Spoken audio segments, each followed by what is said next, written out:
നമസ്കാരം പ്രിയ കൂട്ടുകാരെ, Puthuppally today live ന്യൂസിലേക്ക് എല്ലാവർക്കും സ്വാഗതം. ജനവിധി അറിയാൻ ഇനി ഒരു ദിവസം കൂടി മാത്രം ബാക്കിയാണ്. അതോടൊപ്പം തന്നെ നമ്മുടെ പുതുപ്പള്ളിയുടെ ചിത്രവും അതുപോലെ തന്നെ കോട്ടയത്തിൻ്റെ ചിത്രവും അതുപോലെ നമ്മുടെ കേരളത്തിൻ്റെ ചിത്രവും എല്ലാം വെളിവാകുന്ന ഒറ്റ ഒരു ദിവസം കൂടിയാണ്. മുഴുവൻ ആകാംക്ഷയോടെ, കേരളത്തിലുള്ള എല്ലാവരും ആകാംക്ഷയോടെ കാത്തിരിക്കുന്ന തെരഞ്ഞെടുപ്പ് ഫലങ്ങളാണ് വരാൻ പോകുന്നത്. അതിൻ്റെ അകത്ത് ഇപ്പം കഴിഞ്ഞ ദിവസങ്ങളിലൊക്കെ വന്നെന്ന് പറഞ്ഞാൽ എക്സിറ്റ് പോളിൻ്റെ ഫലങ്ങളൊക്കെ വന്നു. അപ്പോൾ അതിൻ്റെ അകത്ത് രണ്ട് കൂട്ടരെയും നമ്മളിപ്പം നോക്കിക്കഴിയുമ്പോഴത്തേന് രണ്ട് കൂട്ടർക്കും ഇപ്പോഴും പ്രതീക്ഷയുള്ള രീതിയിലാണ് റിസൾട്ടുകളൊക്കെ വന്നുകൊണ്ടിരിക്കുന്നത്. എന്നാൽ അതിൻ്റെ അകത്ത് കൂടുതൽ വന്നിരിക്കുന്ന ഒരു റിസൾട്ട് ഞാൻ നോക്കിയത് UDFനാണ് ഈ പ്രാവശ്യത്തെ കേരളത്തിൻ്റെ ഭരണം കിട്ടാനുള്ള സാധ്യതയായിട്ട് കാണുന്നത്. അപ്പോൾ അതിനെപ്പറ്റി എനിക്ക് ഈ രാഷ്ട്രീയമായിട്ട് ആധികാരികമായുള്ള അങ്ങനെ ഒരു അറിവില്ല. എങ്കിലും എന്നെ സംബന്ധിച്ച് നിങ്ങൾക്കറിയാം, നമ്മൾ ചെയ്യുന്ന വാർത്തകളും അതുപോലെ നമ്മൾ ഓരോ വ്യക്തികളുടെ പുറകെ പോകുന്നതും അതുപോലെ നമ്മുടെ പുതുപ്പള്ളിയുടെ ചിത്രങ്ങളും ഒക്കെ ഒരു സാമാന്യം അത്യാവശ്യം നമുക്ക് മനസ്സിലാവും. അപ്പോൾ അതനുസരിച്ചാണ് ഞാൻ നിങ്ങളോട് സംസാരിക്കുന്നത്. അപ്പോൾ ഇതെല്ലാം ഒരുപാട് ആൾക്കാർ ചോദിക്കുന്നുണ്ട്, പുതുപ്പള്ളിയിൽ അങ്ങനെ ആര് ജയിക്കും എന്നൊക്കെ. പക്ഷേ നമുക്ക് അതിനകത്ത് എല്ലാവർക്കും ഒരു മനസ്സോട് കൂടി പറയാനുള്ള ഒരു ചിത്രം എന്ന് പറയുന്നത്, പുതുപ്പള്ളിയിലെ MLA എന്ന് പറയുന്നത് അതിനകത്ത് ആര് ജയിക്കും നോക്കുന്നതല്ല, പുതുപ്പള്ളിയുടെ MLA എന്ന് പറയുന്നത് ചാണ്ടിയുമ്മൻ തന്നെയാണ്. അപ്പം ചാണ്ടിയുമ്മൻ്റെ ഭൂരിപക്ഷം എത്രയാണെന്നുള്ളത് മാത്രം നമ്മളിനി ചിന്തിച്ചാൽ മതി. കാരണം അങ്ങനെയാണ് പുതുപ്പള്ളിയിലെ രാഷ്ട്രീയം. കാരണം പണ്ട് കാലം തൊട്ട് നമ്മൾ കണ്ടുവരുന്നതാണ്. അപ്പം സ്ഥാനാർത്ഥിമാർ ചാണ്ടിയുമ്മനെതിരെ നിൽക്കുന്നവരും അതുപോലെ ഉമ്മൻചാണ്ടി സാർ ഉണ്ടായിരുന്ന സമയത്ത് എതിരെ നിൽക്കുന്നവർ ആരും മോശക്കാരൊന്നുമല്ല, എല്ലാവരും മിടുക്കർ തന്നെയാണ്. പക്ഷേ അതിൻ്റെ ഒരുപാട് അപാകതകൾ ഈ തെരഞ്ഞെടുപ്പിൽ ഉണ്ടാകുന്നുണ്ട്. അതുകൊണ്ടാണ് ഇവർക്കൊക്കെ കനത്ത പരാജയം നേരിടേണ്ടി വന്നത്. കാരണം നമുക്കറിയാം, ഒരു തിരഞ്ഞെടുപ്പൊക്കെ വരുന്ന സമയത്ത് ഒരു മണ്ഡലത്തിലെ കാര്യം എന്ന് പറഞ്ഞാൽ, പുതുപ്പള്ളി മണ്ഡലത്തിൽ എല്ലാ സ്ഥലങ്ങളിലും ആകെപ്പാടെ 20-25 ദിവസമുള്ളൂ ഇലക്ഷൻ പ്രഖ്യാപിച്ചു കഴിഞ്ഞാൽ. ആ ഒരു 20-25 ദിവസം കൊണ്ട് പുതുപ്പള്ളി മണ്ഡലം മുഴുവൻ കവർ ചെയ്യുക എന്ന് പറഞ്ഞാൽ ഒരു സ്ഥാനാർത്ഥിയെ കൊണ്ട് പെട്ടെന്നൊന്നും സാധിക്കുന്ന കാര്യമല്ല. അപ്പോൾ എല്ലാവരും നമുക്ക് കാണാൻ തുറന്ന വാഹനത്തിലൊക്കെ എല്ലായിടത്തും ഇങ്ങനെ പോയി ആൾക്കാരെ ടാറ്റ കൊടുത്ത് പോകുന്നതല്ലാതെ ജനങ്ങളുമായിട്ടൊന്നും ഇടപഴകാനോ അതുപോലെ ജനങ്ങളുമായിട്ട് കൂടുതലൊന്ന് അടുത്തിടപഴകാനുള്ള സാഹചര്യങ്ങളൊന്നും ഒരു സ്ഥാനാർത്ഥിക്കും കിട്ടാറില്ല. എന്നാൽ അതിനൊക്കെ വിഭിന്നമായിട്ടാണ് നമ്മുടെ ഈ പ്രാവശ്യം പുതുപ്പള്ളി MLA ചാണ്ടിയുമ്മൻ്റെ പ്രചരണം. അപ്പം നമ്മൾ ഇടതുപക്ഷത്തിൻ്റെ സ്ഥാനാർത്ഥി അതുപോലെ BJPയുടെ സ്ഥാനാർത്ഥി മോശമാണെന്നൊന്നും അല്ല, അവരെല്ലാം മിടുക്കർ തന്നെയാണ്.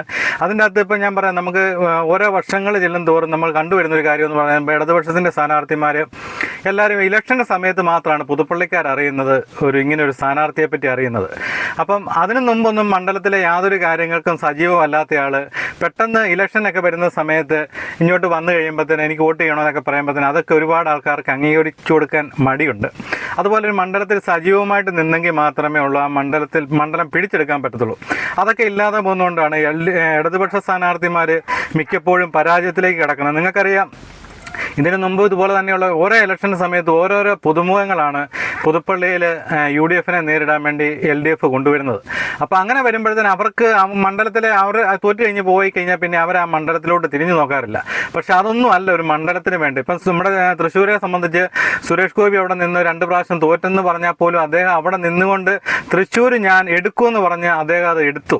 അപ്പോൾ അതുപോലെ ഒരു നിശ്ചയദാർഢ്യത്തോടെ പ്രവർത്തിച്ചെങ്കിൽ മാത്രമേ ഉള്ളൂ. ഏത് തോൽവികളുണ്ടാകാം, തോൽവികളെന്ന് പറഞ്ഞാൽ എല്ലാ പ്രാവശ്യവും തോക്കുക എന്നുള്ളതല്ല. അതിൻ്റെ അകത്ത് ആ തോൽവിയിലൂടെ വിജയം നേടുക എന്ന് പറയുന്നത് ആ മണ്ഡലത്തിൽ അതുപോലെ നിന്ന് പ്രവർത്തിക്കുകയും അതുപോലെ ജനങ്ങളുടെ കാര്യങ്ങളിലൊക്കെ ഇടപെടുമ്പോഴത്തേനാണ് ജനങ്ങൾ എന്നാൽ ഈ പ്രാവശ്യം എത്ര നാൾ നിന്നതല്ലേ, അല്ലെങ്കിൽ നമ്മുടെ കാര്യത്തിലൊക്കെ സജീവമല്ലേ, അപ്പോൾ നമുക്ക് ഈ പ്രാവശ്യം ഒന്ന് മാറ്റി ചിന്തിച്ചേക്കാം എന്നൊക്കെ പറഞ്ഞ് നമ്മൾ വോട്ട് ചെയ്യുമ്പോഴത്തേനാണ് നമ്മൾ പ്രതീക്ഷിക്കാത്ത പലരും നിയമസഭയിലോട്ട് എത്തുന്നത്. അപ്പോൾ നമുക്ക് പുതുപ്പള്ളിയുടെ ചിത്രത്തെ പറ്റി നോക്കിക്കഴിയുമ്പോഴത്തേന്, ഞാൻ കഴിഞ്ഞ ഇലക്ഷൻ്റെ സമയത്ത് നിങ്ങൾക്കറിയാം, അതിൻ്റെ അകത്തൊക്കെ ഒരുപാട് കമൻറ്റുകളൊക്കെ മോശമായിട്ടുള്ള കമൻറ്റുകളൊക്കെ വന്നെങ്കിലും പുതുപ്പള്ളിയിലെ MLA എന്ന് പറയുന്നത് ചാണ്ടിയുമ്മൻ തന്നെയാണ്. നിങ്ങൾക്കറിയാം, ഉമ്മൻചാണ്ടി സാറിൻ്റെ മരണശേഷമാണ് ചാണ്ടിയുമ്മൻ പുതുപ്പള്ളിയിലേക്ക് അന്ന് നിങ്ങൾക്ക് എല്ലാവർക്കും അറിയാവുന്ന കാര്യമാണ്, ഞാനിത് പുതുപ്പള്ളിക്കാർക്ക് ആർക്കും പറഞ്ഞു തരുന്ന കാര്യമല്ല. ചാണ്ടിയുമ്മനെ എല്ലാവരും ഒന്ന് അറിയാൻ തുടങ്ങിയത് ഉമ്മൻചാണ്ടി സാറിൻ്റെ മൃതദേഹം തിരുവനന്തപുരത്തു നിന്ന് പോരുന്ന സമയത്ത് ആ വണ്ടിയിൽ ആ മൃതദേഹത്തോടൊപ്പം അനുഗമിച്ചാണ് ചാണ്ടിയുമ്മൻ പുതുപ്പള്ളിലെത്തുന്നത്.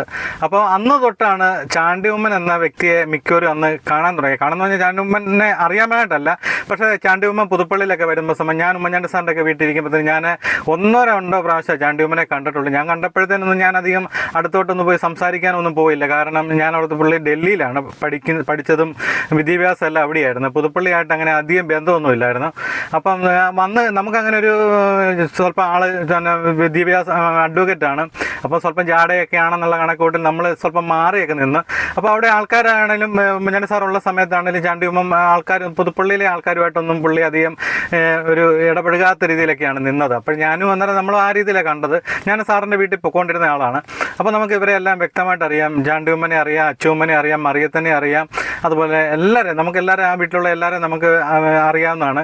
അതുപോലെ നിങ്ങൾക്ക് ഈ ഇപ്പം ഞാൻ പുതുപ്പള്ളിക്കാരനായതുകൊണ്ട് പറയുകയാണ്, പണ്ട് കാലത്ത് ഈ ഉമ്മൻചാണ്ടി സാറ് മുഖ്യമന്ത്രിയായിരുന്ന സമയത്തും അതുപോലെ പ്രതിപക്ഷ നേതാവായിരുന്ന സമയത്തും ഉമ്മൻചാണ്ടി സാറിന് ഒരു പ്രത്യേകത ഉണ്ടായിരുന്നു. പ്രത്യേകത എന്ന് പറഞ്ഞാൽ ഒരു മന്ത്രിമാരും കാണിക്കില്ലാത്ത കുറച്ച് കാര്യങ്ങളാണ് അദ്ദേഹം ചെയ്തുകൊണ്ടിരുന്നത്. കാരണം അദ്ദേഹത്തിൻ്റെ യാത്രകൾ എല്ലാം നിങ്ങൾക്കറിയാവുന്നതാണ്. വളരെ ലളിതമായിട്ടുള്ള യാത്രകളാണ് അദ്ദേഹം മിക്ക സ്ഥലങ്ങളിലും. ഇപ്പം തിരുവനന്തപുരത്തിന് ട്രെയിനിൽ പോകുന്നു, ട്രെയിനിൽ കിടന്ന് ഉറങ്ങുന്നു, അതുപോലെ ബസ് സഞ്ചരിക്കുന്നു. അത് ഇങ്ങനെയുള്ള കാര്യങ്ങൾ, അതിൻ്റെ അകത്തൊക്കെ ഒരുപാട് നെഗറ്റീവ് കമൻറ്റുകളും കാര്യങ്ങളൊക്കെ വന്നിട്ടുണ്ടെന്ന് പറഞ്ഞാൽ പോലും അതൊക്കെ സത്യമായ കാര്യം, നമുക്കറിയാവുന്ന കാര്യമാണ്. ഒരു പ്രാവശ്യം ഞാൻ ഇവിടെ ഒരു SNDP ഒരു കല്യാണത്തിന് അവിടെ പോയി നിൽക്കുമ്പോൾ ഞാൻ നോക്കുമ്പോൾ സാർ അവിടെ വന്ന് ഒരു കാറേ വന്ന് ഇറങ്ങുന്നു. എന്നിട്ട് അവരോട് പറഞ്ഞു കാറിൻ്റെ അകത്ത് ഇരുന്നാൽ മതി എന്ന് പറഞ്ഞു. സാർ ഒറ്റയ്ക്കാണ് ആ കല്യാണ സ്ഥലത്ത് വരികയും അപ്പോൾ ആ സ്റ്റെപ്പ് കയറാനൊക്കെ ബുദ്ധിമുട്ടായിരുന്നു. അപ്പോൾ ഞാനും കൂടെ സഹായിച്ചാണ് ആ കല്യാണത്തിന്. ഞാൻ കൈ കൊണ്ട് പിടിച്ച് കയറ്റി സാറെ കല്യാണത്തിനൊക്കെ പങ്കെടുക്കുകയെല്ലാം ചെയ്തു. അത് കഴിഞ്ഞിട്ട് ഇതുപോലെ തന്നെ നമുക്കറിയാം ഈ ഉമ്മൻചാണ്ടി സാറിൻ്റെ ലാളിത്യത്തിനെ പറ്റി പറഞ്ഞ കാര്യമാണ്. ഇങ്ങനെയുള്ള വലിയ ആർഭാടങ്ങളോടൊന്നും പുള്ളിക്ക് വലിയ താല്പര്യമില്ല. അപ്പം പുതുപ്പള്ളിയിൽ ഈ അദ്ദേഹം ഈ ടാക്സി വിളിച്ച് മാത്രമേ എല്ലാ സ്ഥലത്തോട്ടും പോകത്തുള്ളൂ. ഞാൻ പുതുപ്പള്ളിയിൽ ആദ്യം ടാക്സി ഓടിക്കാനാണ് വന്നത്. അപ്പോൾ ഞാൻ പുതുപ്പള്ളി വരുമ്പോൾ ഉമ്മൻചാണ്ടി സാറിൻ്റെ ഓട്ടങ്ങളൊക്കെ ഒരുപാട് പോകുന്ന സ്ഥിര ആൾക്കാരുണ്ട്, അവരെ മാത്രമേ അദ്ദേഹം വിളിക്കത്തുള്ളൂ. അപ്പോൾ ഒരു പ്രാവശ്യം ഈ വണ്ടിക്കാരും ഇല്ല. അപ്പം ഞാൻ അവിടെ ഉണ്ട്. അപ്പം വേറെ 3-4 വണ്ടിയുണ്ട്. അപ്പം ബാക്കിയുള്ള ആൾക്കാരോടെല്ലാം നമ്മുടെ ബസ് ബൈക്കറിലെ പ്രേമനാണ് ചോദിക്കുന്നത്, വണ്ടി അങ്ങോട്ട് ഉമ്മൻചാണ്ടി സാറിൻ്റെ വീട്ടിലോട്ട് ചെല്ലാവും ചോദിക്കുന്നത്. അപ്പോഴത്തേനും അവിടെ മാത്രമല്ല, ബസ്സിൽ മാത്രമേ ഫോണുള്ളൂ, അവിടെയാണ് ഫോൺ വന്നിരിക്കുന്നത്. അപ്പോൾ എന്നോട് ഇതുപോലെ മറ്റുള്ള എല്ലാവരും ചോദിച്ചു കഴിഞ്ഞപ്പോഴത്തേനും ആരും പോകുന്നില്ല ഉമ്മൻചാണ്ടി സാറിൻ്റെ ഓട്ടം. അപ്പോൾ എനിക്ക് എങ്ങനെ, ഞാൻ പോയിട്ടുമില്ല, അപ്പോൾ എനിക്കിത് അറിയത്തില്ല. അപ്പോൾ ഞാൻ ഒരു പ്രാവശ്യം ഞാൻ ഓർത്തൊന്ന് ഒന്ന് പോയി നോക്കാം എങ്ങനെയാണെന്നുള്ളത്. അപ്പം പ്രേമനോട് പറഞ്ഞാൽ നീ പൊക്കോ, എന്നിട്ട് വണ്ടിക്കൂലിയുടെ കാര്യം എന്താണ് നീ എന്നോട് പറഞ്ഞാൽ മതി, അത് ഞാൻ കൈകാര്യം ചെയ്തോളാം, നീ പോയിട്ട് വരാൻ പറയാം. അപ്പോൾ ഞാൻ ആദ്യമായിട്ടാണ് ഉമ്മൻചാണ്ടി സാറിൻ്റെ ഓട്ടമാണ് പോകുമ്പോഴത്തേനും ഞാൻ അങ്ങോട്ട് ചെന്ന് കഴിയുമ്പോഴത്തേന് തലയ്ക്കൊരു പോലീസ് ജീപ്പ്, അതുപോലെ ബാക്കിലൊരു പോലീസ് ജീപ്പ്, ഇഷ്ടംപോലെ പോലീസുകാർ അവിടെയുണ്ട്. അപ്പോൾ സാറും അതിൻ്റെ വേണ്ടപ്പെട്ട ആൾക്കാർ മാത്രമേ ഉള്ളൂ, സുരേന്ദ്രൻ ചേട്ടൻ അങ്ങനെ കുറച്ച് ആൾക്കാർ മാത്രമേ ഉള്ളൂ വണ്ടിയിൽ അന്നേരം കയറത്തുള്ളൂ. അപ്പോൾ കയറിയിട്ട് പറയും ഇന്നടത്തോട്ട് പോകും. ഉമ്മൻചാണ്ടി സാറിന് വേറൊരു കാര്യമുണ്ട്, തലച്ചോറെന്ന് പറയുന്നത് കമ്പ്യൂട്ടറിന് തുല്യമാണ്. കാരണം അതുപോലെ ഓർമ്മശക്തിയാണ്. പുതുപ്പള്ളിയിലെ മുക്കും മൂല ഇടനാഴി അടക്കം എല്ലാം അദ്ദേഹത്തിന് ഓർമ്മയാണ്.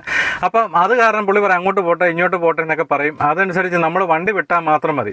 അപ്പം നമുക്കിങ്ങനെ പോയി അങ്ങനെ കുറച്ച് ദൂരം പോയി 10 മണിയായി, 11 മണിയായി. അപ്പം ഞാൻ രാവിലെ പുതുപ്പള്ളിക്കാവിലെ വരുമ്പോൾ 7 മണിയായി. അപ്പോൾ ഒന്നും കഴിച്ചൊന്നുമില്ല. അപ്പം ഇത്ര സമയമായിട്ടും സാറും ഒന്നും കഴിക്കുന്നില്ല, ആരും ഒന്നും കഴിക്കുന്നില്ല, വണ്ടിയിൽ ഇങ്ങനെ പോകുന്ന മാത്രമേ ഉള്ളൂ. അപ്പം നമുക്കങ്ങ് വിശന്ന് കണ്ണ് കാണാൻ മേലാത്തൊരു അവസരമൊക്കെ 12 മണിയായി, 1 മണിയായി. ഞാനോടത്ത് സാർ എവിടെയെങ്കിലും വണ്ടി നിർത്തി ആഹാരം കഴിക്കാനൊക്കെ ഇഷ്ടംപോലെ ആൾക്കാരും കൂടെ ഉള്ളതല്ലേ, ആരും കഴിക്കുന്നില്ല. ഇങ്ങനെയൊക്കെ പോവുക, വണ്ടി അങ്ങ് പോയി കഴിഞ്ഞപ്പോഴത്തേന് അത് ഇങ്ങനെ പോയി 2 മണിയായി, 3 മണിയായി. മിക്കതും കൂടുതൽ സ്ഥലം എന്ന് പറഞ്ഞാൽ പുതുപ്പള്ളി ഒരു പ്രത്യേകത എന്ന് പറഞ്ഞാൽ മരണ വീടുകളിലല്ല ഉമ്മൻചാണ്ടി പോകും. അത് പുള്ളിക്ക് ഒരു നിർബന്ധമാണ്. ആ സമയത്ത് അദ്ദേഹം ഇവിടെ സ്ഥലത്ത് ഇല്ലെങ്കിൽ പോലും വന്നു കഴിയുമ്പോഴത്തേന് ആദ്യം ആ വീട്ടിൽ പോവുകയും ചെയ്യും, ആ കുടുംബത്തെ ആശ്വസിപ്പിക്കുകയും ചെയ്യും. അത് അദ്ദേഹത്തിൻ്റെ ഒരു പ്രത്യേകതയാണ്. അപ്പോൾ ഇങ്ങനെ ഒരു ഇത് വന്നപ്പോഴത്തേന് എല്ലാ വീടുകളിലും ഇങ്ങനെ പൊയ്ക്കൊണ്ടിരിക്കുക. അപ്പോൾ ഓരോരുത്തർ വണ്ടിയിലോട്ട് കയറിയിട്ട് പറയും അങ്ങോട്ട് പോട്ടെ ഇങ്ങോട്ട് പോട്ടെ എന്നൊക്കെ പറഞ്ഞ് ഇങ്ങനെ ഓടുകയാണ്. അപ്പം 2 മണിയായി. അന്നേരം കോട്ടയത്തൊരു നമ്മുടെ CMS കോളേജിൻ്റെ അടുത്ത് ബെഞ്ചമിൻ ഫൈലി ഹോളിൽ ഒരു കല്യാണമുണ്ട്. അപ്പോൾ അങ്ങോട്ട് പോട്ടെന്ന് പറഞ്ഞു. അപ്പം നേരെ കല്യാണം. ഇപ്പം ഞാനോട് എൻ്റെ മനസ്സിൽ ഭയങ്കര സന്തോഷമായി, കല്യാണ സ്ഥലമല്ലേ, അപ്പോൾ ന്യായമായിട്ട് കഴിക്കാമല്ലോ. ഞാൻ കല്യാണ സ്ഥലത്ത് ചെന്ന് കഴിഞ്ഞാൽ ഈ വണ്ടി ഭയങ്കര തിരക്കാണ് അവിടെ, എല്ലാം വണ്ടിയെല്ലാം മുഴുവൻ ബ്ലോക്കായി എല്ലാം കിടക്കുക. അപ്പോൾ ഞാനൊരു വിധത്തിൽ ഈ വണ്ടി കയറ്റി തിരിച്ച് ഇട്ട് വന്നു. ഇപ്പം നോക്കിയപ്പോഴത്തേന് പോലീസുകാരും ഉണ്ട് കൂടെ, അവർ സഹായിക്കും പെട്ടെന്ന് അങ്ങോട്ട് ചെന്ന് മാറ്റിയിടാനൊക്കെ. അപ്പോൾ അത് കാരണം പെട്ടെന്ന് കാര്യങ്ങളൊക്കെ അറിയും. ഞാനോടത്ത് അവിടെ കഴിക്കാൻ വിളിക്കുമായിരിക്കും. ഞാനിങ്ങനെ നോക്കി വണ്ടി ഒതുക്കിയിട്ട് ചെല്ലാവുന്ന അങ്ങോട്ട് നോക്കി നിന്നപ്പോഴത്തേന് അവിടുന്ന് പാഞ്ഞ് വരുമോ സാറ്, വന്നിട്ട് പറയും വിട്ടോളാൻ പറയും. എൻ്റെ പിന്നെ എനിക്ക് അങ്ങ് ആകെപ്പാടെ എനിക്ക് സങ്കടവും എല്ലാം കൂടെ വരുന്നുണ്ട്. കാരണം ഒന്നും അത്ര നേരം കഴിക്കാൻ നിൽക്കില്ലേ. അന്നേരത്തിന് അവർ ഏതായാലും ആ കല്യാണ സ്ഥലത്തുനിന്ന് അവർ കുറേ ബൊഫയിലൊരു കുറേ സാധനങ്ങളെല്ലാം ആഹാര സാധനങ്ങളടക്കം എല്ലാം കൂടെ കൊണ്ടുവന്നിട്ട് എന്നോട് പറഞ്ഞു, ഇത് കാറിൻ്റെ അകത്ത് വെച്ചേക്ക്, ഇത് സാറിന് കൊടുത്താൽ മതി എന്ന് പറഞ്ഞു. അപ്പോൾ ഞാനിത് കാറിൻ്റെ പുറയിൽ വെച്ച്, അപ്പോൾ ഞാനോടത്ത് ഇത് കഴിക്കാമല്ലോ, ഇതിപ്പോൾ ഇടയ്ക്ക് എവിടെയെങ്കിലും നിർത്തിയാണെങ്കിലും കഴിക്കാമല്ലോ എന്നാണ് കൂടെ. ഇത് എവിടെയാണ് നിർത്തിയിട്ടാ, എവിടെയെങ്കിലും നിർത്തി നമ്മൾ ഓടി അവിടെ ചെന്ന് വണ്ടി വട്ടം തിരിച്ച് വരും, അന്നേരം തന്നെ വണ്ടി വന്ന് കയറും, അന്നേരം തന്നെ വണ്ടി വിടുക. ഈ സാധനം ആഹാര സാധനം അവിടെ ഇരുന്നിട്ട് ഞാൻ രാത്രിയിൽ ആഹാരം കഴിക്കുന്നത് വണ്ടിക്കകത്ത് വെള്ളം ഉണ്ടായിരുന്നു, അതുകൊണ്ട് മാത്രം അത്യാവശ്യം വെള്ളം കുടിച്ച് പോകാമെന്ന് പറഞ്ഞ് അന്ന് കോട്ടയത്ത് ടി വി ചെന്നപ്പോഴത്തേന് അവിടെ വെച്ച് 11 മണി ആയപ്പോഴത്തേന് ആഹാരം അവിടെ നിന്ന് പറഞ്ഞ് ആവശ്യമുള്ള കഴിച്ചോളാൻ പറഞ്ഞു. എൻ്റെ പോനെ എനിക്ക് അന്നേരം വിശപ്പും കെട്ടുപോയി. അപ്പോഴത്തേനാണ് എനിക്ക് മനസ്സിലായത് സാറിൻ്റെ ഓട്ടം ആരും പോകാമല്ലോ അതിൻ്റെ കാര്യം. സാറിൻ്റെ ഓട്ടം സാറിനെ അറിയാവുന്നവരും സ്ഥിരം പോകുന്നവരും മാത്രമേ സാറിൻ്റെ ആ രീതിക്ക് അനുസരിച്ച് പോകത്തുള്ളൂ. അതുകൊണ്ടാണ് സാറ് മറ്റാരെ ബുദ്ധിമുട്ടിക്കാതെ, അതുകൊണ്ടാണ് ആരും ഉമ്മൻചാണ്ടി സാറിൻ്റെ ഓട്ടം എന്ന് പറയുന്നത് പോകാതെ നിന്നുള്ളത് എനിക്ക് അന്ന് മനസ്സിലായത്. കാരണം എനിക്ക് ഈ അദ്ദേഹത്തിന് അസുഖം വരികയും ഇതുപോലുള്ള അവസ്ഥയിലൊക്കെ വന്ന ഇതുപോലെ തന്നെ ജനങ്ങൾക്ക് വേണ്ടി രാപകലില്ലാതെ അദ്ദേഹം പച്ച വെള്ളം പോലും കുടിക്കാതെ ഓടി നടന്ന്, നിങ്ങൾക്കറിയാം ജനസമ്പർക്ക പരിപാടിക്കകത്തൊക്കെ ആഹാരം പോലും കഴിക്കാതെ രാപകൽ അവിടെ കുത്തിയിരുന്ന കഥകളൊക്കെ നിങ്ങൾക്കറിയാം. ഞാൻ അദ്ദേഹത്തെ പൊക്കി പറയുന്ന കാര്യങ്ങളല്ല, നിങ്ങൾ എന്നാ തെറി പറഞ്ഞെന്ന് പറഞ്ഞാൽ ഈ ഉള്ള കാര്യമാണ് പറയുന്നത്. അപ്പം ഞാനത് ഞാൻ പറയാനുള്ള കാര്യം പച്ചയ്ക്ക് അങ്ങ് പറയും. ഞാനന്ന് ഓട്ടം കഴിഞ്ഞ് വന്നിട്ട് പിറ്റേ ദിവസം നമ്മുടെ സുഹൃത്തുണ്ട് രാജൻ എന്ന് പറഞ്ഞ, രാജന്റെ കാറിലാണ് ഉമ്മൻചാണ്ടി സാറ് സ്ഥിരം പൊക്കോണ്ടിരുന്നത്. അപ്പം രാജനോട് പറഞ്ഞു, എൻ്റെ പൊന്നു രാജ ഇതുപോലൊരു പറ്റിയെന്ന് പറഞ്ഞപ്പോഴത്തേന് പറഞ്ഞു, ഞാൻ പോകുമ്പോൾ എപ്പോഴും ആഹാര സാധനങ്ങളൊക്കെ വണ്ടിയിൽ എന്തെങ്കിലും കരുതും, അപ്പോൾ അത്യാവശ്യം ഒന്ന് വായിലിടാനും കുറിക്കാനും ഉള്ളതും ഒക്കെ വണ്ടിയെ വെച്ചുകൊണ്ടാണ് പോകുന്നത്. അതുകൊണ്ട് ഓട്ടത്തിലൊക്കെ ഇത് അത്യാവശ്യം എടുത്ത് കഴിച്ചുകൊണ്ടാണ് പോകുന്നത്. അപ്പോൾ അവർക്കൊക്കെ സ്ഥിരം അറിയാവുന്നതുകൊണ്ട് എനിക്ക് അറിയാൻ മേലാത്തതുകൊണ്ടാണ് പറ്റിപ്പോയി. അതുപോലെ തന്നെ പയ്യപ്പാടിയിലെ ബേവിച്ചേട്ടൻ എന്ന് പറഞ്ഞ ഒരാളുണ്ട്, നമ്മുടെ പയ്യപ്പാടി കവല താമസിക്കുന്നതാണ്. അദ്ദേഹം ഇതുപോലെ ഒരു പ്രാവശ്യം ഉമ്മൻചാണ്ടി സാറുമായിട്ട് ഓട്ടം പോയപ്പോഴത്തേന് അദ്ദേഹത്തിന് ഷുഗറും ഇതൊക്കെ അസുഖമൊക്കെ ഉള്ള, അപ്പോൾ അതുകൊണ്ട് സമയത്ത് ആഹാരം കഴിക്കണമായിരുന്നു. അങ്ങനെ എവിടെയോ പോയിട്ട് വന്നപ്പോഴത്തേന് സാർ ഒരു വീട്ടോട്ട് കയറി പോയപ്പോഴത്തേന് അന്നേരം സമയം 1 മണിയാണ്. അന്നേരം തൊട്ട് സമീപത്ത് ഒരു ഹോട്ടലുണ്ടായിരുന്നു. അന്നേരം പുള്ളി കാർ അവിടെ ലോക്ക് ചെയ്തിട്ട് പുള്ളി നേരെ ഹോട്ടലിലോട്ട് കഴിക്കാൻ പോയി. അന്നേരം തന്നെ സാർ ഓടി വന്നിട്ട് നോക്കിയിട്ട് കാണുന്നില്ല. അപ്പം പോലീസുകാരെല്ലാം അവിടെ ബഹള, ഡ്രൈവർ എവിടെ പോയി എന്നൊക്കെ പറഞ്ഞ് എന്നിട്ട് ഉപയോഗിച്ചാൽ കഴിച്ചു കഴിഞ്ഞിട്ട് പുള്ളി വന്ന് വണ്ടിയെ കയറിയപ്പോഴത്തേന് പോലീസുകാർ അദ്ദേഹത്തോട് ചൂടാവുകയൊക്കെ ചെയ്തു. അന്നേരം സാറിനോട് ഇന്നലെ പറഞ്ഞതുപോലെ എനിക്കിതുപോലെ അസുഖമൊക്കെ ഉള്ള, എനിക്ക് സമയത്ത് ആഹാരം കഴിക്കണമെന്ന് പറഞ്ഞപ്പോൾ തന്നെ സാറ് പറഞ്ഞു അത് കുഴപ്പമില്ല, ബേബി ആഹാരം കഴിച്ചിട്ട് വണ്ടിയെ പോയാൽ മതി, അങ്ങനെയുള്ള എന്തെങ്കിലും ഉണ്ടെങ്കിൽ അത് നിർത്തിക്കോളാനൊക്കെ പറഞ്ഞ് ആ കാര്യങ്ങളൊക്കെ ഞങ്ങൾ ഇടയ്ക്ക് ബേബിച്ചാട്ടനൊക്കെ ഇത് കാണുമ്പോൾ ഇപ്പോഴും ആ കാര്യങ്ങളൊക്കെ പറയും. അതോടൊപ്പം തന്നെ എനിക്ക് പുതുപ്പള്ളി വണ്ടി ഓടിക്കാൻ വന്നപ്പോൾ ഒരു സംശയം കൂടെ ഉണ്ടായിരുന്നു. കാരണം ഉമ്മൻചാണ്ടി സാറ് രാത്രിയിൽ ടിവിയിലാണ് പോയി കിടന്നുറങ്ങുന്നത്, അതും 12 മണിയാകുമ്പോഴത്തേന് ഇവിടുന്ന് ടിവിയിലേക്ക് പോകുമെന്ന് പറഞ്ഞു. അപ്പം ഞാൻ അവർക്ക് എന്തിനാ സാറ് ഇവിടെ ഉണ്ട്, പിന്നെ എന്തിനാ ഇവിടെ വീട് സൗകര്യങ്ങളെല്ലാം ഉണ്ട്, പിന്നെന്തിനാ ടി വി പോയി കിടന്നുറങ്ങുന്നത്. അതെനിക്ക് മനസ്സിലായെന്ന് പറഞ്ഞാൽ എൻ്റെ കുറച്ച് സുഹൃത്തുക്കൾ ഇതുപോലെ സാറിനെ കാണാൻ ആവശ്യം വന്നപ്പോഴത്തേന് സാറിന്റെ അവിടുത്തെ അന്ന് മുഖ്യമന്ത്രിയായ സമയത്താണ്. അപ്പോൾ സാറിന്റെ കുറച്ച് അവിടുത്തെ വർക്കുകളും കാര്യങ്ങളും എല്ലാം ചെയ്യുന്നത് നമ്മുടെ എൻ്റെ സുഹൃത്ത് പ്രകാശനാണ്, ഇ കെ പ്രകാശനെ. അപ്പം പ്രകാശൻ പറഞ്ഞു, എടാ കുഴപ്പമില്ല, അവരെപ്പോൾ വന്നാലും പറഞ്ഞാൽ മതി, ഞാൻ സാറിനെ കാണാനുള്ള ക്രമീകരണം ഉണ്ടാക്കി തരാമെന്ന് പറഞ്ഞു. അപ്പോൾ അവർ വന്നത് ഏറെക്കുറെ 12 മണിയോടെ ആയ സമയത്താണ്. അപ്പോൾ അവർ വന്ന് ഞാൻ പുതുപ്പള്ളിയോട് ചെന്ന് കഴിഞ്ഞപ്പോഴത്തേന് സാറ് അവിടെ സാറിന്റെ വീട്ടിലോട്ട് ചെന്ന് കഴിഞ്ഞപ്പോഴത്തേന് സാറ് അന്നേരം വണ്ടി വിട്ടു പോകുന്ന കാണുന്നത്, ടി വിയിലോട്ട് പോകാൻ. അപ്പോൾ ഞാൻ പറഞ്ഞു പ്രകാശനോട് പറഞ്ഞു, പ്രകാശൻ ഇന്ന പോലെ ഒരു സംഭവം, എടാ നീ പറഞ്ഞല്ലേ 12 മണിക്ക് മുമ്പ് വരണമെന്ന് എന്നോട് പറഞ്ഞല്ലേ എന്ന് ചോദിച്ചു. അപ്പോൾ ഞാൻ പറഞ്ഞു അവർക്ക് അത്യാവശ്യമായിട്ട് കാണണമെന്ന് പറഞ്ഞു. അപ്പോൾ അങ്ങനെയാണെന്നുണ്ടെങ്കിൽ ഞങ്ങൾ നേരെ ടി വിയിലോട്ട് വിട്ടു. അവിടെ ചെന്നിട്ട് എൻ്റെ പേര് പറഞ്ഞാൽ മതി എന്ന് പറഞ്ഞു, കയറി കാണാൻ പറ്റുമെന്ന് പറഞ്ഞു, ഞാൻ സാറിനോട് സൂചിപ്പിച്ചിട്ടുണ്ടെന്ന് പറഞ്ഞു. അപ്പോഴത്തേന് ഞങ്ങൾ നേരെ ഇവിടുന്ന് ടി വി ചെന്നപ്പോൾ സാറ് മുറിക്കകത്തോട്ട് കയറി ഉറങ്ങാനുള്ളത്, അപ്പം കാര്യങ്ങളെല്ലാം പറഞ്ഞു. അപ്പോഴത്തേനാണ് എനിക്ക് മനസ്സിലായത്. കാരണം അന്നേരം പുതുപ്പള്ളി പിന്നെ ആൾക്കാർ ഇങ്ങനെ വന്നുകൊണ്ടിരിക്കുക. അപ്പം പുതുപ്പള്ളിയിലെ ഈ വീട്ടിലാണെന്നുണ്ടെങ്കിൽ അദ്ദേഹത്തിന് ഉറക്കം നടക്കത്തില്ല. കാരണം ദൂര സ്ഥലങ്ങളിൽ നിന്നുള്ള ആൾക്കാരെല്ലാം രാത്രിയിൽ ഇങ്ങനെ വന്നുകൊണ്ടിരിക്കുകയാണ്. അത് വെളുക്കാപ്പുറം വരെ ആൾക്കാരുണ്ട്. വെളുപ്പിനെ സാറിനെ കാണാൻ, സാറ് പള്ളിയിൽ പോയിട്ട് വരുമ്പോൾ കാണാനുള്ള ആൾക്കാർ വരെ ആ സമയത്ത് വന്ന് കിടക്കുകയാണ്. അപ്പം ഒരു ദിവസം ഒരു 3-4 മണിക്കൂറാണ് അദ്ദേഹത്തിന് ഉറങ്ങാൻ കിട്ടുന്നത്. അതുകൊണ്ടാണ് അദ്ദേഹം ടി വിയിലേക്ക് പോയത്. അതാണ് അന്നാണ് ഈ സംഭവത്തിന്റെ സത്യാവസ്ഥ എന്താണെന്നുള്ളത് മനസ്സിലായത്.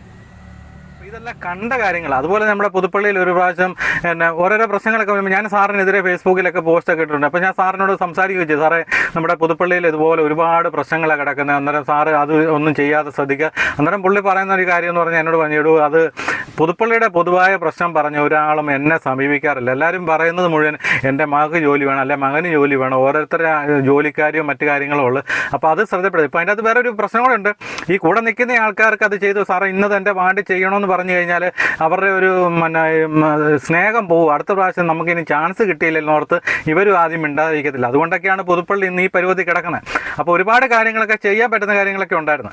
അപ്പോൾ അതുകൊണ്ട് ഞാൻ പറഞ്ഞില്ലേ, പുള്ളി അതുപോലെ എനിക്ക് കട ഉണ്ടായിരുന്ന സമയത്ത്, ആ സമയത്ത് 2019 കോവിഡ് വന്ന് എനിക്ക് ഭയങ്കര സീരിയസ് ആയിട്ട് ഞാൻ കോട്ടയം മെഡിക്കൽ കോളേജിലൊക്കെ കിടന്ന് മരിച്ചു പോയെന്ന് വരെയുള്ള വാർത്ത ഞങ്ങളുടെ നാട്ടിൽ വന്നതാണ്. കാരണം അതുപോലുള്ള അവസ്ഥയിലൊക്കെ ആയിരുന്നു. അത് കഴിഞ്ഞ് ഞാൻ കടയിൽ വന്നു കഴിഞ്ഞ് ഞങ്ങൾക്ക് കട തുറന്നു കഴിഞ്ഞപ്പോഴത്തേന് ഒരു മനുഷ്യൻ പോലും ഞങ്ങളുടെ നാട്ടിലുള്ള ആരും കടയിലോട്ട് കയറുന്ന പോലുമില്ല. എല്ലാവരും അവിടെ നിന്ന് കൈ കാണിച്ച് പോകുന്നതല്ലാതെ നമ്മളെ ഏതാണ്ട് ഞാനും വൈഫും ഉണ്ട് കൂടെ. അപ്പോഴത്തേന് ആ കൂട്ടത്തിൽ അന്ന് കോവിഡ് വന്നപ്പോഴത്തേന് അച്ഛനും മരിച്ചുപോയി. ഞങ്ങളൊരു കുടുംബത്തിലൊരു വല്ലാത്തൊരു അവസ്ഥ നിൽക്കുന്ന സമയത്ത് നമ്മൾ കട തുറന്നു കഴിഞ്ഞപ്പോഴത്തേന് ആരും ഞങ്ങളുടെ അയലോക്കത്തുള്ള ആൾക്കാർ പോലും ഇങ്ങനെ വെളിയിൽ നിന്ന് ടാറ്റ കാണിക്കാൻ, അല്ല കടയിൽ പോലും ഒരു സാധനം മേടിക്കാൻ പോലും വരുന്നില്ല. അപ്പം എനിക്ക് വൈഫിനും ഭയങ്കര പ്രയാസമായിപ്പോയി. ഇത് എന്നെങ്ങനെ മുന്നോട്ട് ഇനിയും ജീവിക്കണമെന്ന് പോലും ഇല്ലാത്തൊരവസ്ഥ വന്നുപോയി. കാരണം ഒരു മനുഷ്യൻ പോലും ഞങ്ങളെ ഏതാണ്ട് കാണുന്നത് ഏതാണ്ട് വലിയ ഈ തീവ്രവാദികളെ കാണുന്ന പോലെ ഒരു സമീപനം എടുത്തത്. അപ്പോൾ ഞങ്ങൾക്കൊരു ഭയങ്കര മാനസികമായിട്ട് ഒരു പ്രയാസത്തിൽ നിൽക്കുന്ന സമയത്ത് ഞാനും വൈഫും മാത്രമേ കടയിലുള്ളൂ. അപ്പം അത് നോക്കി കഴിഞ്ഞപ്പോഴത്തേനും നോക്കിയപ്പോൾ ഒരു കടയുടെ വാതിൽ ഒരു കാറ് വന്നു. കാറിൻ്റെ അകത്തുനിന്ന് ഇറങ്ങി വരുന്നു ഉമ്മൻചാണ്ടി സാറ്. അദ്ദേഹം എവിടെയോ പോയിട്ട് അന്നേരം വന്ന് കയറി. പുള്ളി ഒട്ടും നടക്കാൻ പോലും മേലാത്തൊരു അന്ന് രോഗം വല്ലാതെ അദ്ദേഹത്തെ അലട്ടിയ സമയത്ത് അദ്ദേഹം കയറി വന്ന് കാര്യങ്ങളെല്ലാം ചോദിച്ചു. ഞങ്ങൾക്കെന്ന് പറഞ്ഞാൽ അതൊരു ഭയങ്കര സന്തോഷമായിപ്പോയി. കാരണം ഒരു മനുഷ്യൻ പോലും നമ്മളെ തിരക്കാതെ, നമ്മുടെ നാട്ടിലുള്ള ഒരുപാട് ആൾക്കാരുണ്ട്, നമ്മളൊക്കെ എപ്പോഴും കാണുന്ന ആൾക്കാരും എല്ലാവരും ഉണ്ടായിരുന്ന സമയത്ത് പോലും നമ്മളെ ഒന്ന് വന്ന് എന്ത് പറ്റി, അല്ലെങ്കിൽ നിങ്ങളെ ഒന്ന് ആശ്വസിപ്പിക്കാൻ പോലും ഒരാൾ പോലും വരാത്ത സാഹചര്യത്തിൽ ആ സാറ് കടയെ വരികയും ചെയ്ത് ഞങ്ങളോട് കാര്യങ്ങളെല്ലാം മുഴുവൻ തിരക്കി എന്തെങ്കിലും ആവശ്യമുണ്ട് പറയണമെന്ന് പറഞ്ഞ് പോകുമ്പോഴത്തേന് നിങ്ങൾക്കറിയാമല്ലോ, നിങ്ങളിപ്പോൾ ഒരുപാട് ആൾക്കാർ ഈ പിന്നെ ഞാനിടുന്ന പോസ്റ്റിൻ്റെ അടി കമൻറ്റ് ഇടുന്നുണ്ട്. എന്ത് പറഞ്ഞാലും പുതുപ്പള്ളി എന്തെങ്കിലും പറഞ്ഞാലും പുണ്യാളനോട് പറയാം. അപ്പം നിങ്ങളോട് ഞാനൊരു കാര്യം പറയട്ടെ. നമുക്ക് പുതുപ്പള്ളിയിൽ ഒരു പുതുപ്പള്ളിക്ക് ആകപ്പാട് ഒരു പുണ്യാളനേ ഉള്ളൂ. ഉമ്മൻചാണ്ടി സാറിനെ ആ അവിടെ പള്ളിയുടെ മുറ്റത്ത് അടക്കിയെന്നുള്ളത് മാത്രമേ ഉള്ളൂ. അല്ലാതെ അദ്ദേഹം ദൈവമാണെന്നോ അദ്ദേഹം പുണ്യാളനാണെന്നോ ആരും ഒന്നും പറഞ്ഞിട്ടില്ല. അപ്പോൾ അവിടെ വരുന്ന ആൾക്കാർ അവിടെ പോയി മെഴുകുതി കത്തിക്കുക, അദ്ദേഹത്തിൻ്റെ മുന്നിൽ പ്രാർത്ഥിക്കുകയും അത് പള്ളി പറഞ്ഞിട്ട് ഒന്നും ചെയ്യുന്നില്ല.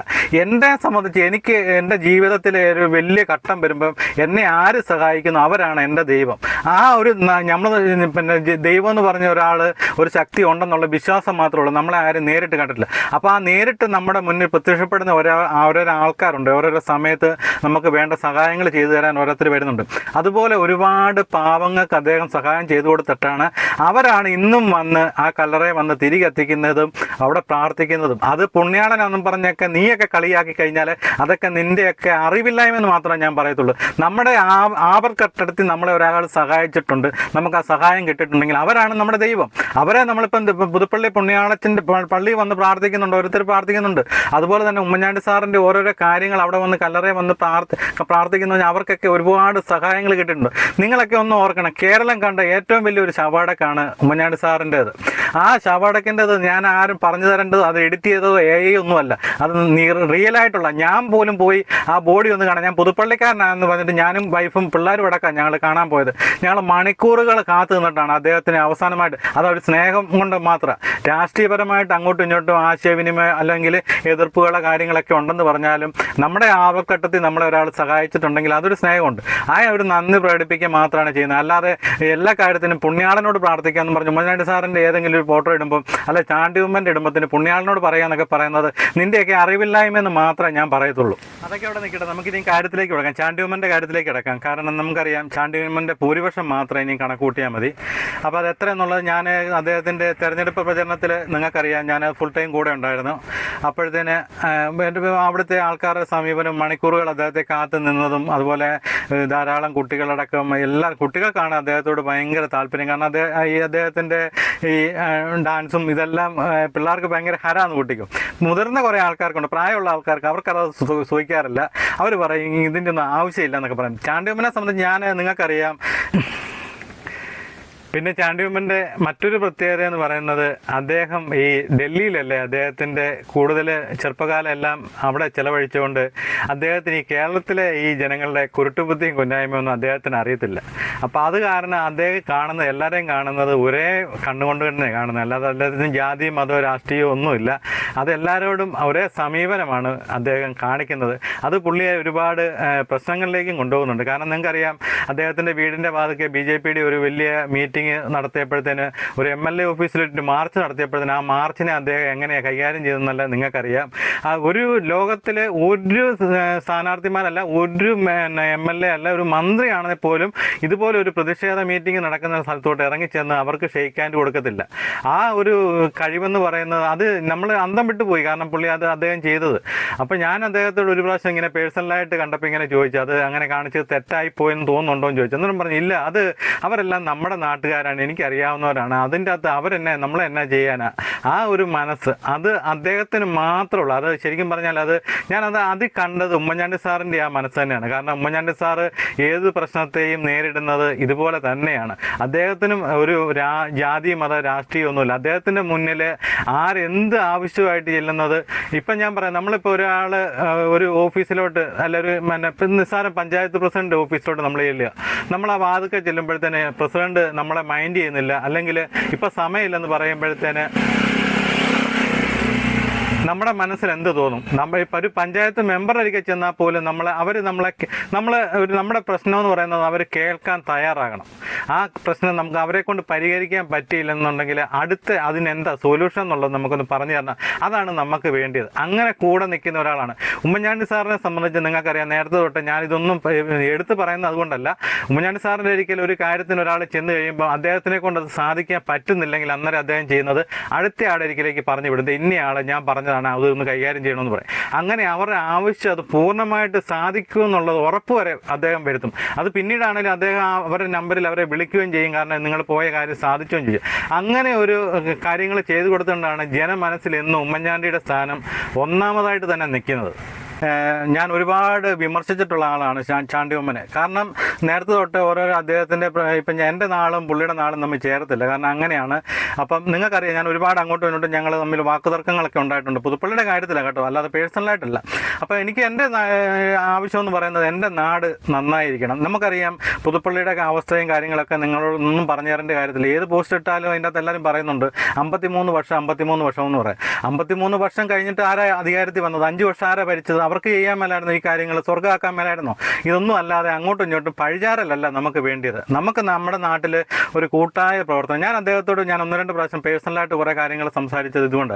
എനിക്ക് പുതുപ്പള്ളിയിലെ കാര്യങ്ങളും എനിക്ക് രാഷ്ട്രീയത്തോട് എനിക്ക് താല്പര്യമില്ല. ഇടതും വലതും മാറി മാറി ഭരിച്ചിട്ടൊന്നും നമ്മുടെ നാട് നന്നാണെങ്കിൽ ഒരു കൂട്ടായ പ്രവർത്തനം ഉണ്ടെങ്കിൽ മാത്രമേ പറ്റത്തുള്ളൂ. ഇപ്പം പുതുപ്പള്ളി പഞ്ചായത്ത് UDFൻ്റെ ഭരണസമിതിയാണ്. ആ UDFൻ്റെ ഭരണസമിതി അവിടെ ഒരു കുറേ കാര്യങ്ങൾ ചെയ്യണമെന്നുണ്ടെങ്കിൽ അവർക്ക് MLAയുടെ ഫുൾ സപ്പോർട്ട് വേണം. ആ MLA UDFകാരനായിരിക്കണം. കാരണം LDFകാരനാണെങ്കിൽ ഒരിക്കലും ഇതാണ് നമ്മുടെ നാട് ഒരിക്കലും നന്നാകും. നമുക്ക് പലയിടത്തും നമ്മൾ കണ്ടുകൊണ്ടിരിക്കുന്നതാണ്. ഇപ്പം ചാണ്ടിയമ്മൻ ഇവിടെ MLA എന്ന് പറഞ്ഞാൽ 2.5 വർഷം ഇരുന്നെന്ന് പറഞ്ഞാൽ അദ്ദേഹത്തിന് ഒരുപാട് ഞാൻ വിമർശിച്ചെങ്കിൽ ഓരോ വഴിയുടെ കാര്യത്തിലാണെങ്കിലും വിമർശിച്ചെങ്കിൽ പോലും ഇതിൻ്റെ സത്യാവസ്ഥ അറിയുമ്പോഴത്തേന് നമുക്ക് ചിലപ്പോൾ മിണ്ടാൻ മേലാത്തൊരവസ്ഥ വരും. കാരണം 30 റോഡിന് അദ്ദേഹം എഴുതി കൊടുത്തതിൻ്റെ അകത്ത് 3 റോഡിന് അനുവദിച്ചിരിക്കുന്നത്. അപ്പം സംസ്ഥാന സർക്കാരിൻ്റെ ഇവിടെ ഈയിടെ അടുത്ത 2-3 വർക്കുകളൊക്കെ ചെയ്തറിയാം. എത്രയോ വർഷമായിട്ട് ഇതിനൊക്കെ ഫണ്ടുകളെന്ന് പറഞ്ഞാൽ MLA ഫണ്ട് മാത്രമല്ല, ഇതുപോലെ PWD റോഡ് ചെയ്യണമെന്നല്ല, സർക്കാരിൻ്റെ കൂടെ അനുമതി വേണം. അപ്പം സർക്കാർ UDFും MLA UDFും പഞ്ചായത്ത് UDFും ആണെങ്കിൽ മാത്രമേ ഒരു കാര്യങ്ങൾ നടക്കത്തുള്ളൂ. അത് നടന്നെന്ന് പറഞ്ഞിട്ട് കാര്യമില്ല. അത് നടത്താൻ നല്ല കഴിവുള്ള മിടുക്കന്മാരായിട്ടുള്ള ഭരണാധികാരികളും കൂടെ കസേരയിലുണ്ടെങ്കിലോ നടക്കത്തുള്ളൂ. കഴിഞ്ഞ വർഷം നമുക്കറിയാം, കഴിഞ്ഞ വർഷം LDFൻ്റെ ഭരണസമിതി ഇരുന്നു, അവർ തന്നെ സർക്കാർ ഇരുന്നു.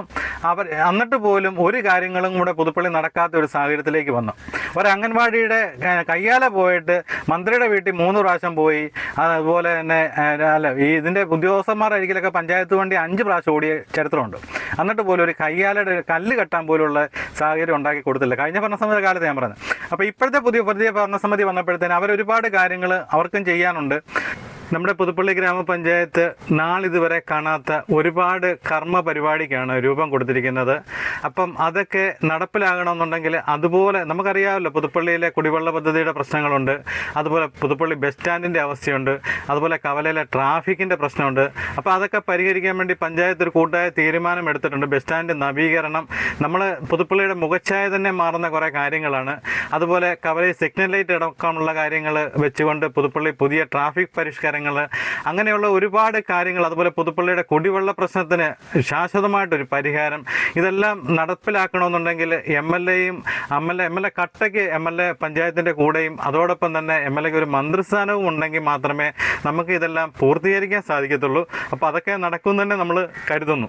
ചാണ്ടിയുമ്മൻ ജയിച്ചെന്ന് പറഞ്ഞിട്ട് തന്നെ കാര്യമില്ല. ചാണ്ടിയുമ്മൻ ഒരു മന്ത്രിസ്ഥാനം കൂടെ കിട്ടിയെങ്കിൽ മാത്രമേ പുതുപ്പള്ളിയിൽ ഒരുപാട് കാര്യങ്ങൾ ചെയ്യാൻ സാധിക്കത്തുള്ളൂ.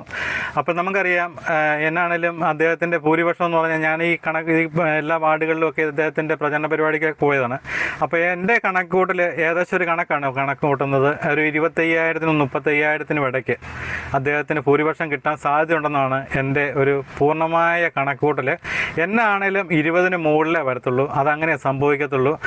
മറ്റുള്ള മണ്ഡലത്തിലെ കാര്യങ്ങളെ പറ്റിയൊന്നും ആധികാരികമായിട്ട് അറിയത്തില്ലെങ്കിലും കോട്ടയത്ത് നമുക്കറിയാം, കോട്ടയത്തെ കാര്യങ്ങളെല്ലാം നമ്മൾ അത്യാവശ്യം കാര്യങ്ങളെല്ലാം ആൾക്കാരുമായിട്ട് സംസാരിക്കുന്നതുകൊണ്ട് അറിയാം. കോട്ടയത്ത് നമ്മുടെ തിരുവഞ്ചൂർ രാധാകൃഷ്ണൻ പുഷ്പം പോലെ കോട്ടയത്ത് ജയിച്ചു പോകും. അതുപോലെ ഏറ്റുമാനൂരെ സംബന്ധിച്ച് നല്ല ടൈറ്റ് മത്സരമാണ് വന്നിരിക്കുന്നത്. മന്ത്രി വാസവൻ ചേട്ടനും അതുപോലെ നാട്ടകം സുരേഷും കട്ടയ്ക്കാണ് നിൽക്കുന്നത്. അത് എങ്ങോട്ട് മറിയുമെന്നുള്ളതിനെപ്പറ്റി ആർക്കും അറിയത്തില്ല. ഇപ്പം തന്നെ ഒരുപാട് ആൾക്കാർ പറയുന്നുണ്ട് ഈ പ്രാവശ്യം നാട്ടകം സുരേഷ് രക്ഷപ്പെടുമെന്ന് പറയുന്നുണ്ട്. കാരണം അതുപോലെ ഇപ്പോൾ ഓരോ മന്ത്രിമാരും അവരുടെയൊക്കെ പ്രവർത്തനങ്ങൾ മോശമാകുമ്പോഴത്തേനാണ് മറ്റുള്ളവർ അവിടെ കയറി വരുന്നത്. അത് ഇവരാരും ചിന്തിക്കത്തില്ല. അധികാരം കിട്ടിക്കഴിഞ്ഞാൽ പിന്നെ ഇവരൊക്കെ രാജാക്കന്മാരാണ്, ജനങ്ങളെ ഒന്നും ഇവർക്ക് വേണ്ട. അത് കഴിയുമ്പോൾ നമ്മളെ ആവശ്യമുള്ളതെന്ന് പറയുന്നത് ആ ഇലക്ഷൻ്റെ സമയത്താണ് വരുന്നത്. അങ്ങനെയൊക്കെ വരുമ്പോഴത്തേനാണ് വീട്ടിൽ പോയി ഇങ്ങനെ ഈ കസാരയിൽ ഇരിക്കേണ്ടതായിട്ട് വരുന്നത്. അപ്പം പിന്നെ അതുപോലെ തന്നെ നമുക്കറിയാം പാലായിൽ നമ്മുടെ തൊട്ട് സമീപമാണെന്ന് പറഞ്ഞാൽ പോലും പാലായിൽ നമ്മുടെ മാണി സി കാപ്പൻ അവിടെ നല്ല ഭൂരിപക്ഷത്തിൽ ജയിക്കും തന്നെയാണ് അറിയാൻ സാധിച്ചത്. അതുപോലെ കാഞ്ഞിരപ്പള്ളിയിൽ നമ്മുടെ ജയരാജ് സാറ് ഇപ്രാവശ്യം നല്ല രീതിയിൽ തന്നെ ജയിക്കുമെന്നാണ് അറിയാൻ സാധിച്ചത്. അങ്ങനെ കുറച്ച് കാര്യങ്ങൾ മാത്രമേ നമുക്ക് ഇതിൻ്റെ വേണ്ടപ്പെട്ട കാര്യങ്ങൾ എനിക്കറിയാൻ പറ്റത്തുള്ളൂ. എങ്കിലും ഭരണം പൂർണ്ണമായിട്ടും UDFന് തന്നെ കിട്ടുമെന്ന് തന്നെയാണ് പൊതുവെ എൻ്റെ അഭിപ്രായം. കാരണം ഒരുപാട് പ്രശ്നങ്ങളൊക്കെ കഴിഞ്ഞ LDFൻ്റെ ഭരണസമിതി അവർ ചെയ്തില്ലെന്നൊന്നുമല്ല, ഒരുപാട് നല്ല കാര്യങ്ങളൊക്കെ ചെയ്തിട്ടുണ്ട്. പക്ഷേ എന്നാലും ഒരുപാട് പ്രശ്നങ്ങളിലേക്ക് പോയി. അഹങ്കാരവും ധാർഷ്ട്യവും ഇതൊക്കെ വെച്ച് പൊറപ്പിക്കുക എന്ന് പറഞ്ഞാൽ പണ്ടുള്ളവർ പറയല്ലേ, ഇതൊന്നും വളരത്തില്ല. അതുകൊണ്ട് ഇങ്ങനെയുള്ള കുറേ കാര്യങ്ങൾ വന്നപ്പോഴത്തേനും ജനങ്ങളങ്ങ് വെറുത്തുപോയി. അപ്പോൾ അങ്ങനെ വന്നപ്പോഴത്തേനാണ് ഈ ഭരണത്തുടർച്ച കിട്ടിയെങ്കിലും ഈ പ്രാവശ്യം കിട്ടുമെന്ന് അവർ ഉറപ്പിച്ച് പറഞ്ഞാൽ പോലും കിട്ടിയാലും കേരളത്തിൻ്റെ അവസ്ഥ വീണ്ടും മോശമായിട്ട് വരും. അതുകൊണ്ട് എനിക്ക് തോന്നുന്നില്ല ഒരു കാരണവശാൽ ഈ പ്രാവശ്യം UDFന് അനുകൂലം തന്നെയായിട്ടാണ് വരുന്നത്. അപ്പം UDFൻ്റെ ഒരു പുതിയ മന്ത്രിസഭ ഉണ്ടാവും. UDFന് അധികാരം കിട്ടുമ്പോൾ ഏറ്റവും വലിയൊരു പ്രശ്നമാണ് ഇപ്പം കേരളത്തിൽ മുഴുവൻ ചർച്ച ചെയ്തുകൊണ്ടിരിക്കുന്നത്, ആര് മുഖ്യമന്ത്രി ആവും. അതിനെപ്പറ്റി ഭയങ്കര അടിയാണ്. കാരണം നമുക്കറിയാം ഏത് വർഷവും UDFന് പഞ്ചായത്തിലാണേലും അതുപോലെ നിയമസഭയിലെ പേർക്കാണേലും എവിടെയാണേലും UDFന് അധികാരം കിട്ടിക്കഴിയുമ്പോഴത്തേന് അവിടെ ഒരു പ്രശ്നമാണ് ഈ ആര് മുഖ്യമന്ത്രിയാവും അല്ലെ ആര് നേതാവാകും എന്നുള്ളത്. പക്ഷെ അത് ഈ ഒരു തമ്മിലടി എന്ന് പറയുന്നത് അത് അവർക്ക് ഒരുപാട് ദോഷം ചെയ്യും. കാരണം നമുക്കറിയാം ഈ എങ്ങനെയെങ്കിലും ഭരണം കിട്ടിക്കഴിയുമ്പം ജനങ്ങൾക്ക് വേണ്ടിയുള്ള നല്ല കാര്യങ്ങൾ ചെയ്യാൻ വേണ്ടി കൂട്ടായ പ്രവർത്തനം നടത്തി എല്ലാവരും നല്ല രീതിയിൽ പോയെങ്കിൽ മാത്രമേ ഉള്ളൂ ജനങ്ങളുടെ മനസ്സിൽ സ്ഥാനം കിട്ടത്തുള്ളൂ. അല്ലാതെ അങ്ങോട്ടും ഇങ്ങോട്ടും അടി. ഇപ്പം ഞാൻ ഒരാളന്നേരം അവിടെ നിന്ന് കാസർഗോഡ് തൊട്ട് തിരുവനന്തപുരത്തിന് യാത്ര തുടങ്ങുന്നു, അടുത്തയാൾ ആ രീതിയിൽ തുടങ്ങുന്നു, ഇപ്പോൾ ഓരോ പോസ്റ്റ് ഇടുന്നു, അവരുടെയൊക്കെ സ്വന്തം ഫോട്ടോ വെച്ചുകൊണ്ട് മുഖ്യമന്ത്രിയാണെന്നും പറഞ്ഞ് ഫ്ലെക്സ് ഇടുന്നു. അപ്പോൾ ഇതൊക്കെ കാണുമ്പോഴത്തേന് കേരള ജനങ്ങൾ പണ്ടത്തെ പോലെയൊന്നുമല്ല, എല്ലാം ലൈവായിട്ട് കേരളത്തിലെ ജനങ്ങൾ ഇത് കണ്ടുകൊണ്ടിരിക്കുന്നതാണ്. നിങ്ങളുടെ തമ്മിലടി എന്നൊക്കെ പറയുന്നത് അതൊന്നും ജനങ്ങൾക്ക് കാണേണ്ട കാര്യമില്ല, അവർക്ക് അവരുടെ ആവശ്യമാണ് നടക്കേണ്ടത്. അപ്പോൾ അതിന് നല്ലൊരു മുഖ്യമന്ത്രിയാണ് കേരളത്തിന് വേണ്ടിയത്. ഇപ്പം UDF അധികാരത്തിൽ വരികയാണെന്നുണ്ടെങ്കിൽ ഇപ്പം 3 പേരാണ് ഉയർന്നു കേൾക്കുന്നത്, KC, അതുപോലെ തന്നെ രമേശ് ചെന്നിത്തല, അതുപോലെ നമ്മുടെ VD സതീശൻ. അപ്പം ഞാൻ ഇവരുടെ 3 പേരെ നമുക്ക് വ്യക്തമായിട്ട് അറിയാവുന്ന ആൾക്കാരാണ്. ഇവരുടെയൊക്കെ നേരത്തെ ഇരുന്ന സമയങ്ങളും ഇവരുടെ പ്രവർത്തനം എല്ലാം കേരളത്തിലെ ജനങ്ങളെ ആരും പഠിപ്പിച്ചു കൊടുക്കേണ്ട കാര്യമില്ല. എന്നെപ്പോലെ തന്നെ നിങ്ങൾക്കും അറിയാം. പക്ഷേ എനിക്കതിനകത്ത് ഒരു ഇതുള്ളതെന്ന് പറഞ്ഞാൽ എൻ്റെ പേഴ്സണലായിട്ടൊരു അഭിപ്രായമാണ്. അതിൻ്റെ അകത്ത് നിങ്ങൾക്ക് നിങ്ങളുടെ അഭിപ്രായം പങ്കുവയ്ക്കാം. കാരണം ഒരു സംഘടന ഒരു മുന്നോട്ട് കൊണ്ടുപോകാൻ വേണ്ടി നേതൃത്വ പാഠവും എന്ന് പറയുന്ന ഒരു വലിയ കടമയാണ്. കാരണം അതിനൊരു കമാൻഡിങ് പവറും അങ്ങനെയുള്ള ഒരു നേതൃസ്ഥാനത്ത് ഒരു കസേരയിൽ ഇരിക്കുന്ന ആൾ വിചാരിച്ചേ മാത്രമേ ഉള്ളൂ ബാക്കിയുള്ള ആൾക്കാർ ശക്തമായിട്ട് കൂടെ നിൽക്കത്തുള്ളൂ. അതിനൊരു കഴിവ് വേണം. ആ കഴിവില്ലാത്തവരാണ് ആ കസേരയിൽ ഇരുന്നു കൊണ്ട് ഒരു കാര്യമില്ലാത്തൊരവസ്ഥയിലേക്ക് വരും. അപ്പോൾ അങ്ങനെ വരുമ്പോഴത്തേന് എൻ്റെ കണക്കൂട്ടിൽ ഞാൻ ഇതുവരെ ഇപ്പോൾ ഇവരെല്ലാം പഠിച്ചിരിക്കുന്ന രീതിയിൽ ഞാൻ പറഞ്ഞല്ലോ എൻ്റെ സ്വന്തം അഭിപ്രായമാണ്. എൻ്റെ അഭിപ്രായത്തിൽ VD സതീശൻ തന്നെയാണ് കേരളത്തിലെ UDFന് അധികാരം കിട്ടിയാൽ മുഖ്യമന്ത്രിയാകാൻ ഏറ്റവും യോഗ്യമെന്ന് ഞാൻ പറയത്തുള്ളൂ. കാരണം അദ്ദേഹത്തിന് നല്ലൊരു കമാൻഡിങ് പവറുണ്ട്. അതുപോലെ തന്നെ ഏത് കാര്യവും വിശദമായി പഠിച്ചതിന് ശേഷമാണ് അദ്ദേഹം നിയമസഭയിലിരുന്ന് സംസാരിക്കുന്നത്. അതെല്ലാം നിങ്ങളും കണ്ടിട്ടുള്ളതാണ്. അല്ലാതെ ഒരു കാര്യത്തെപ്പറ്റി അറിവുമില്ല, മാധ്യമങ്ങൾ ചോദിച്ചു കഴിഞ്ഞാൽ ഈ എന്നൊക്കെ പറഞ്ഞിട്ട് അങ്ങനെയൊന്നും പറഞ്ഞിട്ടൊന്നും കാര്യമില്ല. അപ്പം നല്ല വ്യക്തമായിട്ട് നല്ലപോലെ കാര്യങ്ങൾ പഠിച്ചതിന് ശേഷം സംസാരിക്കുന്ന അതും കേരളത്തെപ്പറ്റി മുഴുവൻ വിവരങ്ങളും അറിയാവുന്ന ഒരു മുഖ്യമന്ത്രി. എൻ്റെ കണക്കൂട്ടിൽ വി.ഡി. സതീശൻ തന്നെ വരുന്നതായിരിക്കും നല്ലതെന്നാണ് എൻ്റെ അഭിപ്രായം. പിന്നെ അത് ഞാനല്ല തീരുമാനിക്കുന്നത്, അത് കോൺഗ്രസിൻ്റെ മേൽഘടകങ്ങളാണ്. അവർ തീരുമാനിച്ച് അവരൊരു മുഖ്യമന്ത്രിയെ കണ്ടെത്തും. അപ്പോൾ അതൊക്കെ വരെ നമുക്ക് കാത്തിരിക്കാം. അതുപോലെ തന്നെ പുതുപ്പള്ളി നമ്മുടെ MLA ചാണ്ടിയുമ്മനായിരിക്കും. അതുപോലെ ചാണ്ടിയുമ്മനൊരു മന്ത്രിസ്ഥാനം കിട്ടുകയാണെങ്കിൽ അത് പുതുപ്പള്ളിക്ക് ഒരുപാട് ഗുണമായിരിക്കും. കാരണം MLA ആയിട്ട് നിന്നുകൊണ്ട് മാത്രം ഒരു പുതുപ്പള്ളിയെപ്പോലെ ഒരു ചെറിയ പ്രദേശമാണെന്ന് പറഞ്ഞാൽ പോലും അതിനുള്ള വികസനം കൊണ്ടുവരണമെങ്കിൽ ഒരു മന്ത്രിസ്ഥാനം എങ്കിലും വേണം. അതുപോലെ പുതുപ്പള്ളിയിൽ അദ്ദേഹം നമ്മുടെ ചാണ്ടിയുമ്മൻ ഒരുപാട് കാര്യങ്ങളും പ്രസ്താവനകളൊക്കെ നടത്തിയെന്ന് പറഞ്ഞാലും പുതുപ്പള്ളിയുടെ അടിസ്ഥാന സൗകര്യങ്ങൾ ഒരുപാടുണ്ട്.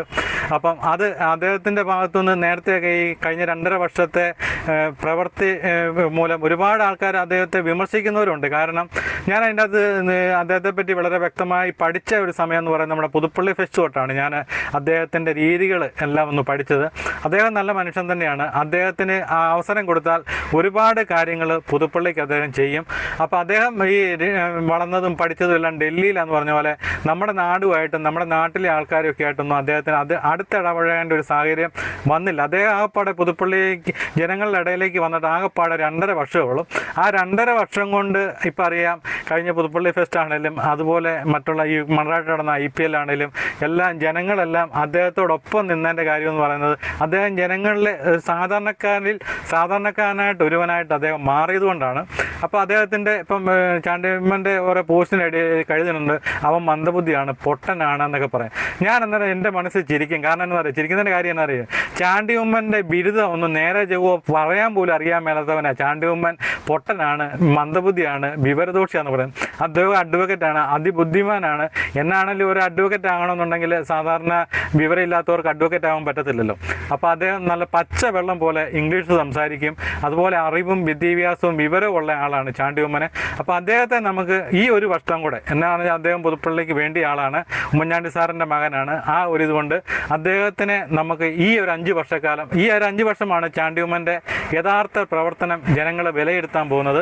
അപ്പം നമുക്ക് ബാക്കി വിശേഷങ്ങളൊക്കെ ഇനിയിപ്പം MLA ആയതിനു ശേഷം കാണാം.